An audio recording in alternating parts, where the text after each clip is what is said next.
అదే RTV app వార్తల్ని క్షణాల్లో చదివే అవకాశం ఉంటుంది. ఒక న్యూస్ పేపర్, ఒక టెలివిజన్ ఛానల్ మీ చేతుల్లో ఎప్పుడూ ఉంటాయి. నమస్తే అండి, నేను ఆర్టీసీ రావులపాలెం డిపో మేనేజర్ అండి. ఈరోజు మేము ఈ వాడపల్లి డ్యూటీకి వస్తున్న ప్రయాణికులను ఉద్దేశించి మేము బస్టాండ్లోని ఈ పరిరక్షణ కార్యక్రమం చేస్తున్నామండి. ఈరోజు ప్రయాణికులకి ఎటువంటి అసౌకర్యం కలగకుండా వచ్చిన బస్సుల్లో సర్దించి వాళ్ళు సురక్షితంగా గమ్యస్థానం చేరడానికి మేము దగ్గరుండి బస్సులు ఎక్కిస్తున్నామండి.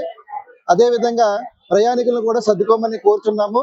ఈ విధంగా ఎక్కువ రద్దీ కిందటి వారం ఈ వారము చాలా ఎక్కువగా ఉంది. కిందటి వారం అయితే ఈ వాడపల్లి ప్రత్యేకించి 4,30,000 వచ్చిందండి. అదేవిధంగా ఈ వారం కూడా జనాలు చాలా ఎక్కువగా ఉన్నారు. వాళ్ళకి ఎటువంటి అసౌకర్యం కలగకుండా ఉండేటందుకు మేము బస్ స్టాండ్ లో ఉండి ప్రతి బస్సు దగ్గరుండి ఎక్కిస్తున్నాము. ఆ బస్సులే కాకుండా ఏలూరు, నరసాపురము, రాజమండ్రి, అమలాపురం వెళ్లే బస్సులు అన్నింటిలోని మేము ప్రయాణికులు ఎక్కించి దగ్గరుండి పంపిస్తున్నాము. ఎటువంటి అసౌకర్యం కలగకుండా సురక్షితంగా ఉండాలన్న ఉద్దేశంతో మేము ఈ స్త్రీ శక్తి స్కీమ్ పెట్టిన కాడి నుంచి దగ్గరగా 6 నుంచి 8 మంది మేము ఇక్కడ ఉండి మానిటరింగ్ చేస్తున్నాము. ప్రతిరోజు సాయంత్రం 4 గంటల నుంచి 7 గంటల వరకు ఇదే విధంగా మానిటరింగ్ చేస్తున్నాము. శనివారం ఇంకొంతమందిని పెంచి మేము ఈ మానిటరింగ్ చేస్తూ ఎటువంటి ఇబ్బంది లేకుండా బస్సుల్లోని తరలిస్తున్నాము.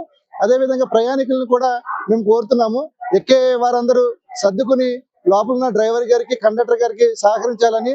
అదే కాకుండా మాకు ప్రభుత్వం నుంచి కూడా ఈ రద్దీకి సంబంధించి 100 మంది కన్నా ఎక్కువ ఎక్కించుకోకుండా ఉండాలని మాకు ఉత్తర్వులు వచ్చినాయి. ఆ విధంగా కూడా మేము జాగ్రత్త తీసుకుంటున్నాము. ఎట్టి పరిస్థితుల్లోని ఎటువంటి అవాంఛనీయ సంఘటనలు జరగకుండా ఉండేందుకు బస్ స్టాండ్ లో తగిన వారికి కూడా సదుపాయాలు ఏర్పాటు చేశాము. కూర్చోడానికి కుర్చీలు, ఫ్యాన్లు, టాయిలెట్స్ వారికి అనుగుణంగా ఉండేందుకు చర్యలు కూడా తీసుకున్నాము. ప్రయాణికులు మాకు ఆర్టీసీకి తగినంత విధంగా సహకరించాలని కోరుతున్నాము. ధన్యవాదాలు. తెలుగులో ఫాస్టెస్ట్ న్యూస్ ఇప్పుడు కొత్త అవతారంలో 5 సెకండ్లోనే పూర్తి వార్తా సమాచారం మీ చేతిలో.